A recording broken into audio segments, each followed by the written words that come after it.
She had no one, until her friend's millionaire brother chose to stand with her. Hello everyone. Before we begin today's story, I have a small favor to ask. Please hit subscribe and turn on the notification bell so you never miss our channel's new videos. It is quick, free, and the best way to support us in bringing you more dramatic stories. Your support means the world to us. Where are you watching from? Drop your city or country in the comments below. Thank you very much. Now, let us return to the main character. When she opened her eyes, the first thing she noticed was the silence. No voices, no footsteps in the hallway, no familiar sound of someone waiting nearby. The hospital room was dim, lit only by a small lamp in the corner. The monitor beside her bed blinked steadily, its soft beeping the only proof that time was still moving. Her body felt heavy, like it did not fully belong to her yet. Every breath was slow, careful, measured. She turned her head slightly and looked toward the door. It was closed. No flowers sat on the side table. No get well cards. No buzzing phone filled with missed calls. Her phone lay face down on the tray, dark and silent, just as it had been since she woke up. She swallowed hard. For the first time since the accident, the truth settled in her chest with full weight. She was alone. Not the kind of alone that lasts a few hours. Not the kind that comes from a busy day. This was the kind of alone that comes when everyone else has already moved on. A few days earlier, she had still believed someone would show up. Maybe a friend, maybe a coworker, maybe someone who felt obligated to check in. But hours passed, then days, and now the quiet had become undeniable. Her best friend was out of state, caught in a situation she could not leave. Her family had been distant long before the accident, scattered across different lives, different priorities. And now, injured and unable to even sit up without pain, she realized how thin her world had become. She tried to shift her arm and winced as a sharp ache shot through her side. Her breath caught. She closed her eyes, waiting for it to pass, pressing her lips together so she would not make a sound. She did not want the nurse to come because of pain. She wanted someone to come because they cared. Minutes later, the door opened quietly. She did not turn at first. She assumed it was another routine check, another clipboard, another polite smile from someone doing their job. But then she heard a chair move, slowly, carefully. She opened her eyes again and turned her head. A man was sitting beside her bed. Not a doctor, not a nurse. He sat in the simple plastic chair near the wall, his jacket folded neatly over the back. His posture was calm, steady, as if he had been there for a while. In his hands was a paper cup of water, still warm, untouched. She stared, confused. She recognized him, but it took her a moment.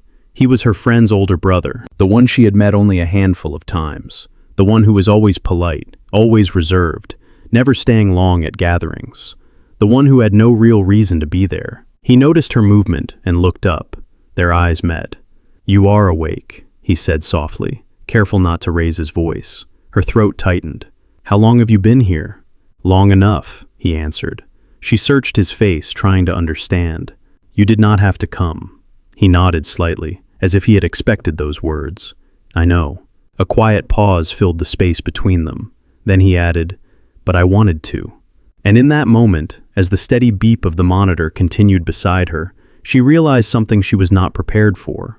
When she truly had no one, he had chosen to sit down and stay. She did not speak right away. The question lingered in her mind, heavy and uncomfortable. Why was he here? Of all people, why him? He was not family. He was not a close friend. He was someone who existed at the edge of her life, connected only by her best friend, someone she had never leaned on before. Yet there he was, sitting quietly, waiting. She looked at the paper cup in his hands. The faint steam rising told her it was still warm.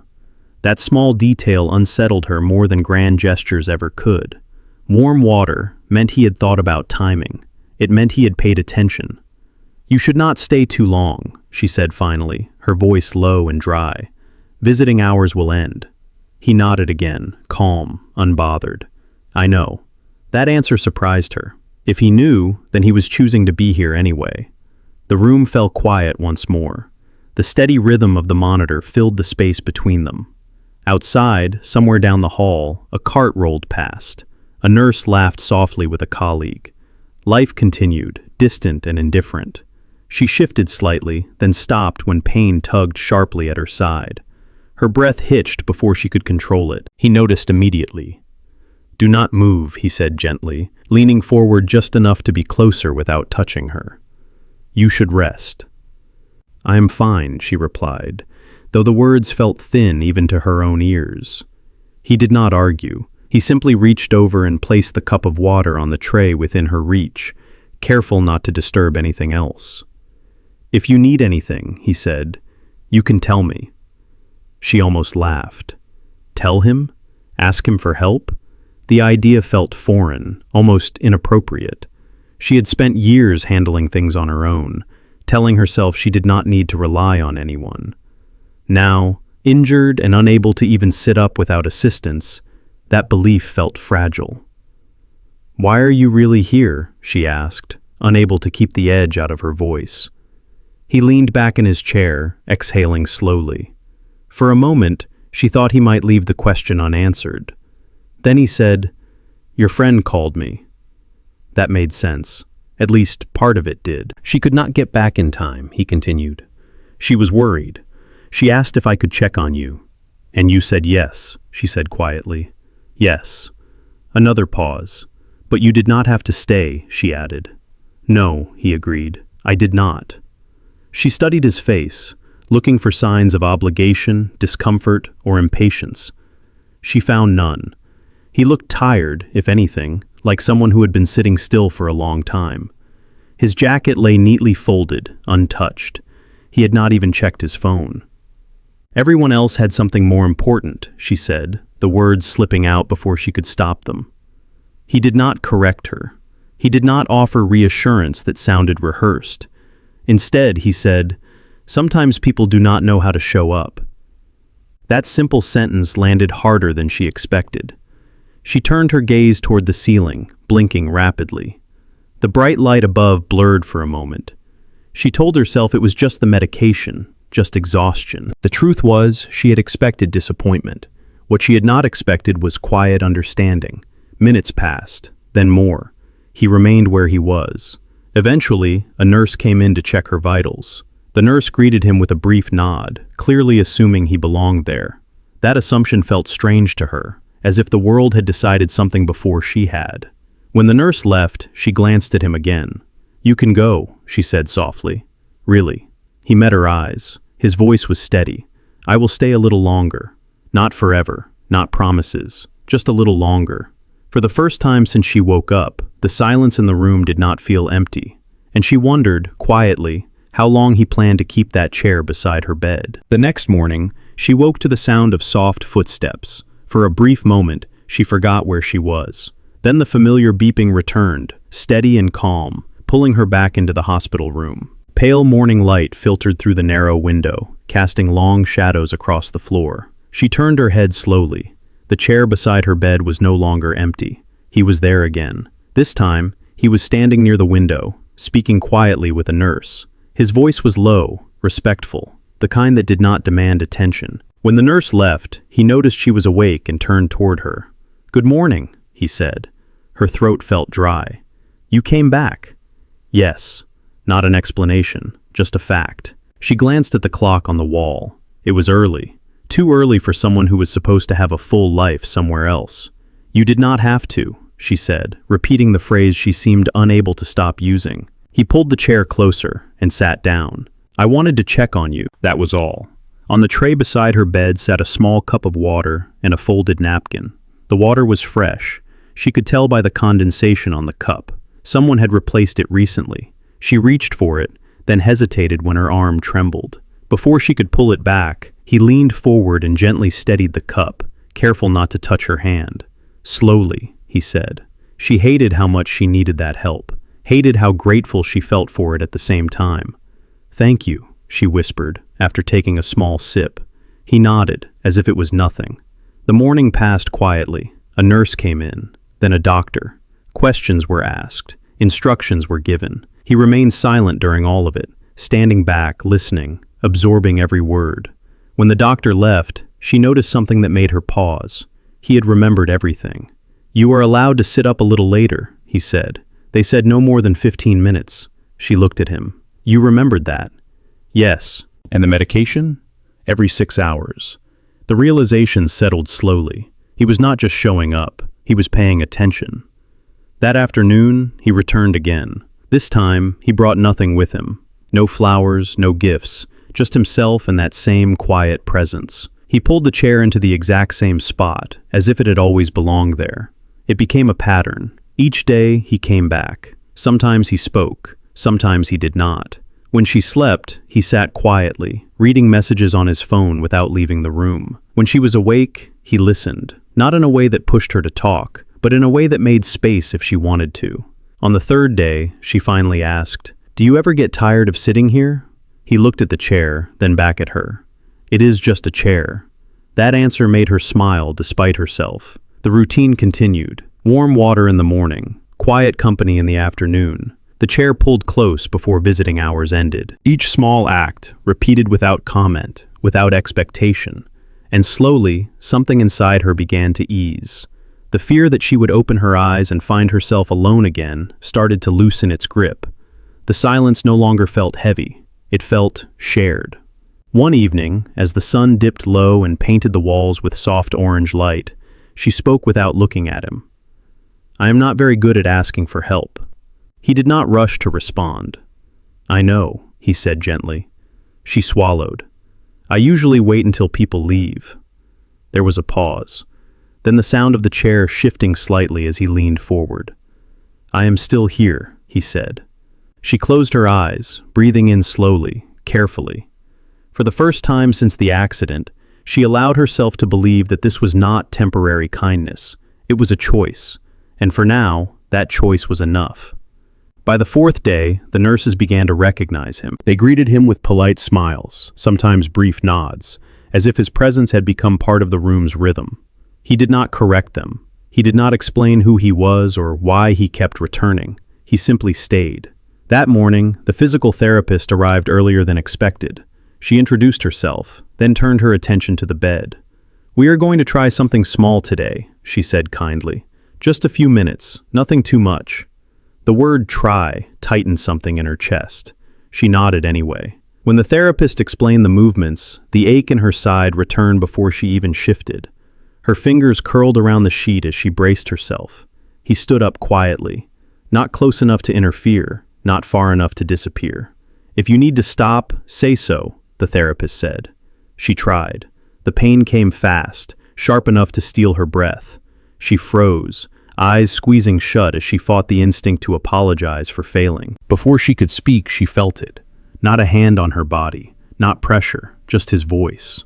"You are doing fine," he said, calm and steady. "You can pause." The therapist nodded in agreement. "That is enough for today."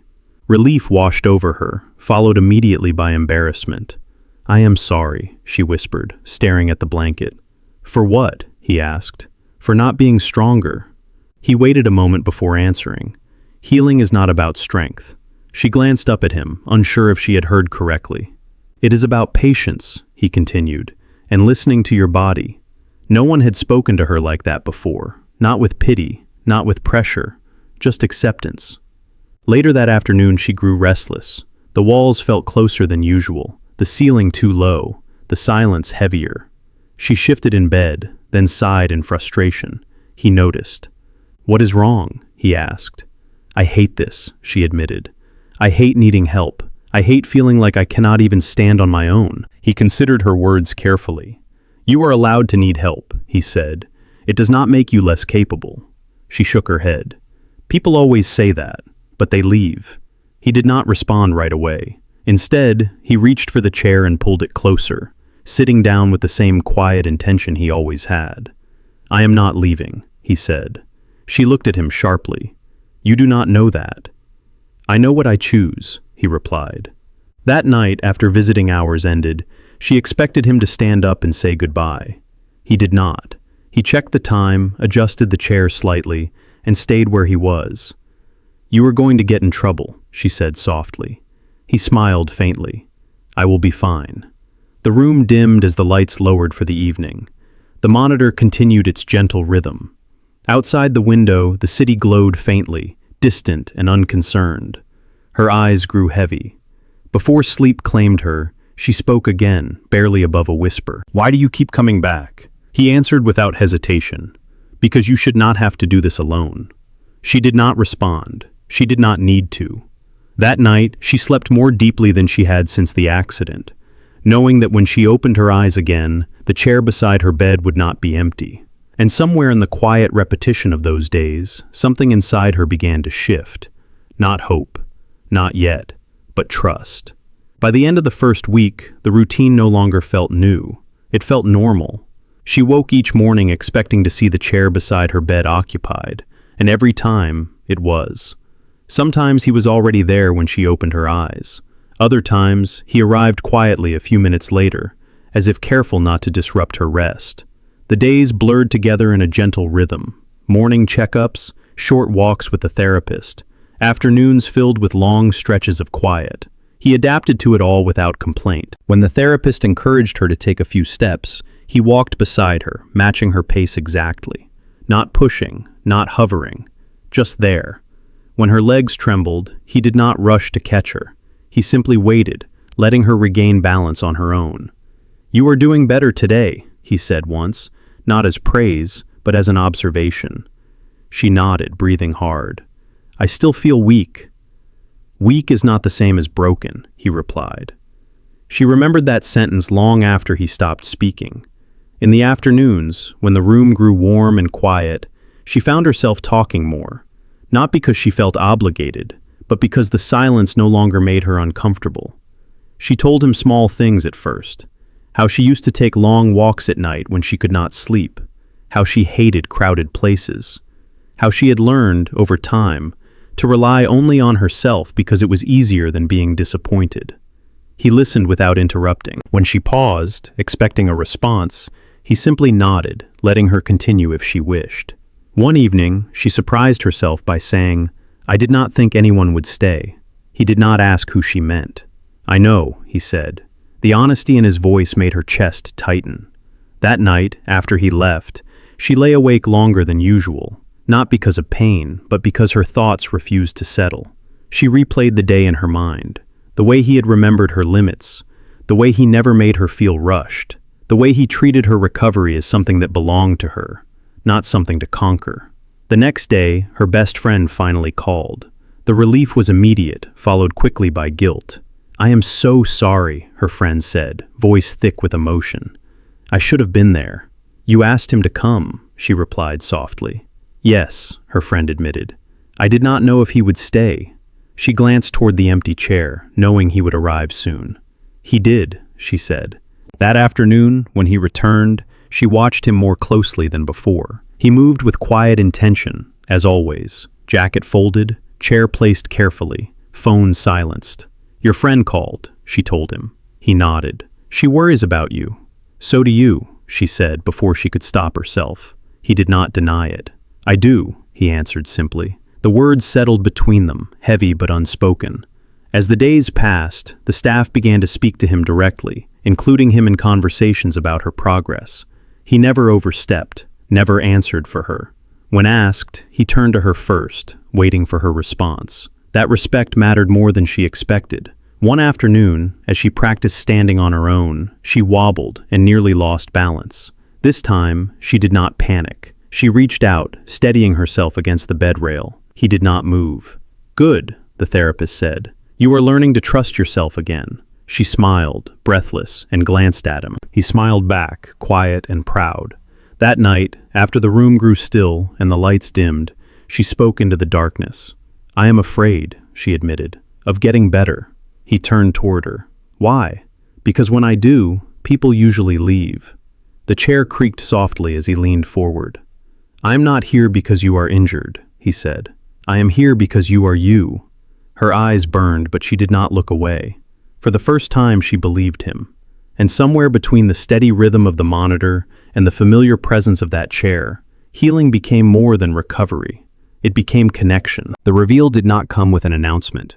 There was no dramatic interruption, no raised voices, no sudden change in his behavior. It arrived quietly, the way most truths do. It happened on a late afternoon, when the hallway outside her room was unusually busy. She was sitting up in bed for the first time without support, her back aching but steady. He sat in the chair beside her, reviewing something on his phone, his attention split between the screen and her breathing. A nurse knocked softly before entering. She glanced at the chart, then at him, and smiled politely. "Mr. Carter, the doctor will be here in about 10 minutes. The name hung in the air. He looked up instantly. "You can call me Daniel," he said, his tone calm but firm. The nurse nodded, apologizing. "Of course. I am sorry." She did not notice it right away. Her mind was still processing the sound of that name. Carter. The nurse finished her checks and left the room. The door closed gently behind her. She turned her head slowly toward him. "Did she just call you Mr. Carter?" she asked. "Yes," he replied. There was no hesitation, no attempt to deflect. Her heart beat a little faster. "As in Carter Holdings?" He exhaled quietly, setting his phone down. "Yes."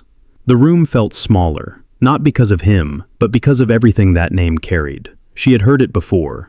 Everyone had. Carter Holdings was not just a company. It was an empire. Real estate, technology, healthcare investments. A name that appeared in headlines and business articles, attached to numbers too large to imagine.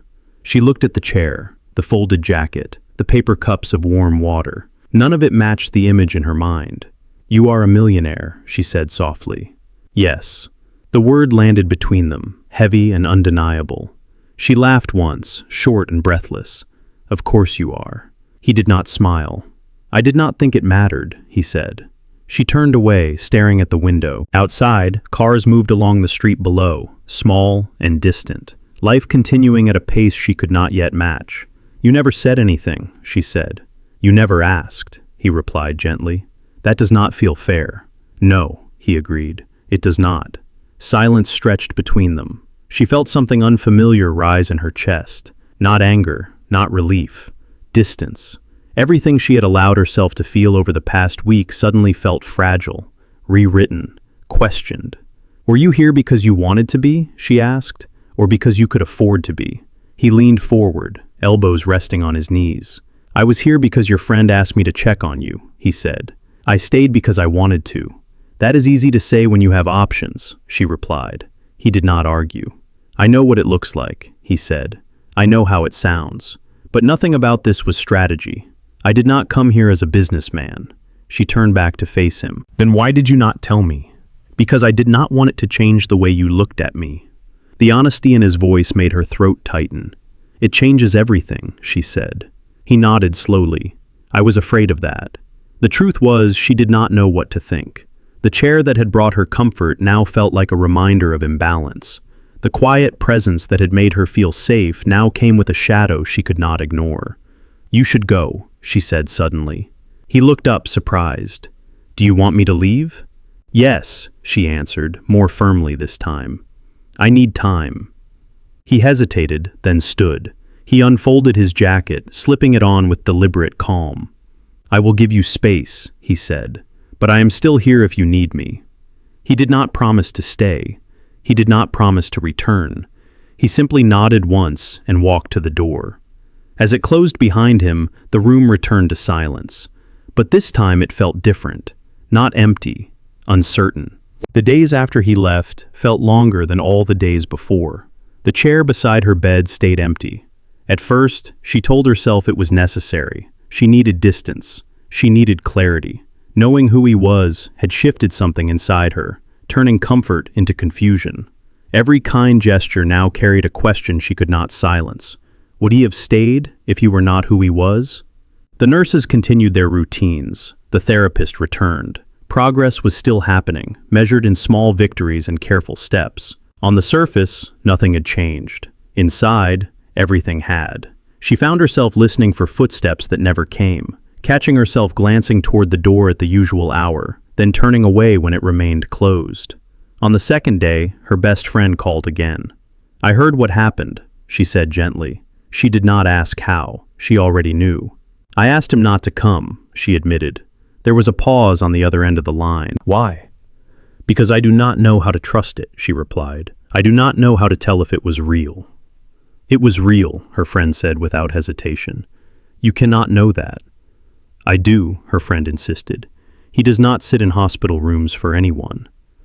That sentence stayed with her long after the call ended. Later that afternoon, she struggled through her therapy session. Her balance faltered more than before.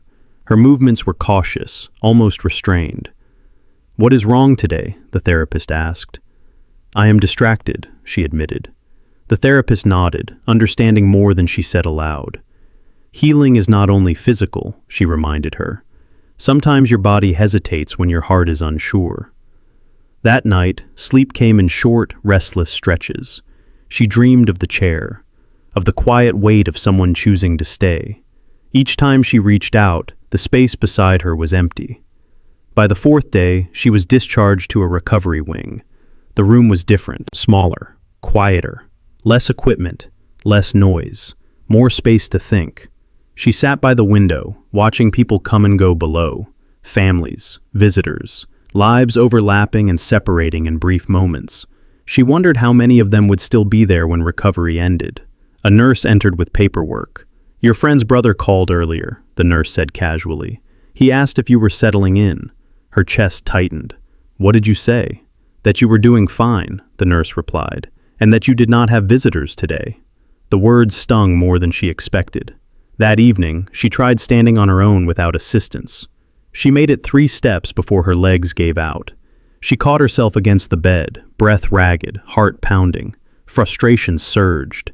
Tears followed before she could stop them. "I do not need help," she whispered to the empty room. "I do not." The words sounded hollow. She sank back onto the bed, staring at the wall until the light faded. It was not his absence that hurt the most. It was the realization that she had felt safer with him there, and that frightened her, because safety implied dependence, and dependence meant risk. On the 6th day, her friend arrived in person. She looked tired, relieved, and slightly annoyed all at once. "You pushed him away," she said bluntly, sitting at the foot of the bed. "Yes," she replied, "I did." "Do you know what he said to me?" her friend continued. "He said he understood. He said he would wait." Her breath caught. Wait for what? For you to decide whether his presence felt like pressure or choice. The room fell silent. That night she lay awake, staring at the ceiling, replaying every quiet moment he had spent beside her bed. He had never asked for gratitude, never asked for trust, never asked for anything at all, and yet she had asked him to leave. The next morning, she did something she had not done since the accident. She picked up her phone and opened his contact. Her finger hovered over the screen for a long moment. Then she set it down again. Not yet. She needed to understand something first. Whether healing meant learning to stand alone again, or learning when it was safe to let someone stand with her. She asked for him the next morning. Not with urgency, not with panic, just a quiet request to the nurse, spoken as if it had taken every ounce of courage she had left. "Could you let him know I would like to see him?" she said. "If he is available." The nurse smiled gently. "I will pass along the message." Then she waited. Minutes felt longer than they should have. She told herself she would understand if he did not come right away, or at all. She had been the one to ask for space. She had been the one to draw the line. Still, when the door finally opened, her heart skipped. He stood in the doorway, not stepping in at first. His jacket was folded over his arm, just as it had been before. His expression was careful, unreadable, as if he did not want to assume anything. "You asked to see me," he said. "Yes," she replied. He walked in slowly, stopping a few feet away, giving her room even now. "I am sorry," she said before he could speak, "for asking you to leave without explaining, for making it feel like your presence was something I needed to protect myself from." He listened, his gaze steady. "I was afraid," she continued, "not of you, of how safe I felt with you there." He did not interrupt. "I thought that if I let myself need that, I would lose myself again." He took a breath. "I never wanted you to feel like you owed me anything." "I know," she said. "That is why this was so hard." She gestured toward the chair beside her bed. "You can sit," she added. He hesitated, then pulled the chair closer and sat down, exactly where he always had. For a moment, neither of them spoke. Then she said, "I am not asking you to stay because I am injured." He met her eyes. "I know. I am asking because I want you here," she said, "and because I need to learn that letting someone stay does not mean I am weak." Something shifted in his expression. Not relief, not triumph. Choice. "I am here," he said, "not because I can afford the time, Not because I feel responsible. I am here because I choose to be." Tears filled her eyes, but she did not look away. "Then stay," she whispered. He nodded once. "I will." The days that followed felt different, not because her recovery suddenly became easier, but because it became shared again. He did not return to the old routine exactly as before. He adjusted, letting her take the lead. When she asked for space, he respected it. When she reached out, he was there. One afternoon, she stood on her own for the longest stretch yet. Her legs shook, but she did not fall. "You did that," he said quietly. "So did you," she replied. He shook his head. "I stayed. You healed." The distinction mattered. By the end of the week, she was cleared to leave the recovery wing. As she packed her few belongings, she noticed the chair one last time. "You never took that with you," she said softly. He smiled faintly. It felt wrong to move it. Outside, the sun was warm against her skin as she stepped carefully onto the sidewalk. He walked beside her, not holding her arm unless she asked. When they reached her ride, she paused. "This does not end here," she said. "No," he agreed. "It does not." As the car pulled away, she looked back at him standing there, watching, steady and present. For the first time, healing did not feel like something she had survived alone. It felt like something she had chosen to share. The weeks that followed unfolded quietly. No announcements, no sudden transformations, just steady progress. She continued physical therapy 3 times a week.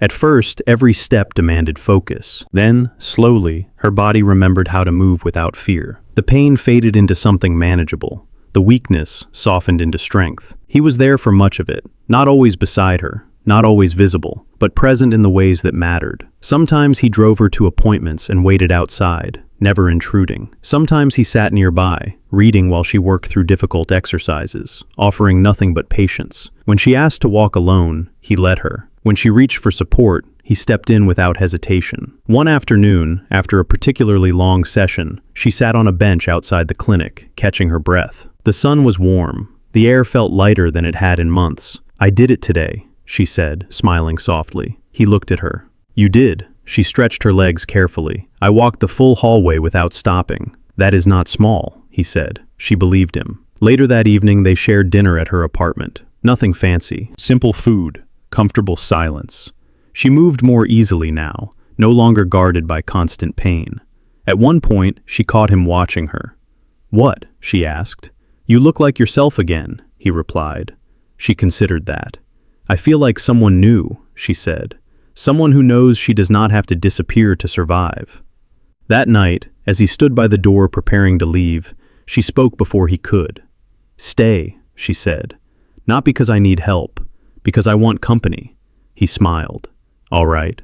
Months passed. Life resumed its ordinary pace, but something fundamental had changed. She returned to work part-time, then full-time. He returned to his responsibilities as well, though she noticed he guarded his time differently now. They did not rush anything. They learned each other slowly, deliberately. Mornings spent walking together. Evenings spent talking about everything and nothing. Some days were easy, others were not, but neither of them walked away. One evening, they revisited the hospital together. Not the room, just the hallway. She stood near the spot where the chair had once been placed. "This is where everything shifted," she said. He nodded. "This is where you let someone stay." She turned to him. "This is where you chose to." They stood there for a moment, then left hand in hand. Later, standing outside beneath a quiet sky, she said, "I used to believe healing meant becoming untouchable." He listened. "Now I think it means knowing who is safe enough to stand beside you," she continued. He squeezed her hand gently. "And choosing each other." She smiled. Not because everything was perfect, but because it was honest. She had once believed she had no one. The truth was, she had found something better. Someone who did not save her. Someone who did not rescue her. Someone who simply refused to leave. And in that choice, she healed. Sometimes, love does not arrive loudly. Sometimes, it sits quietly in a chair beside your bed and waits. And sometimes, that is everything.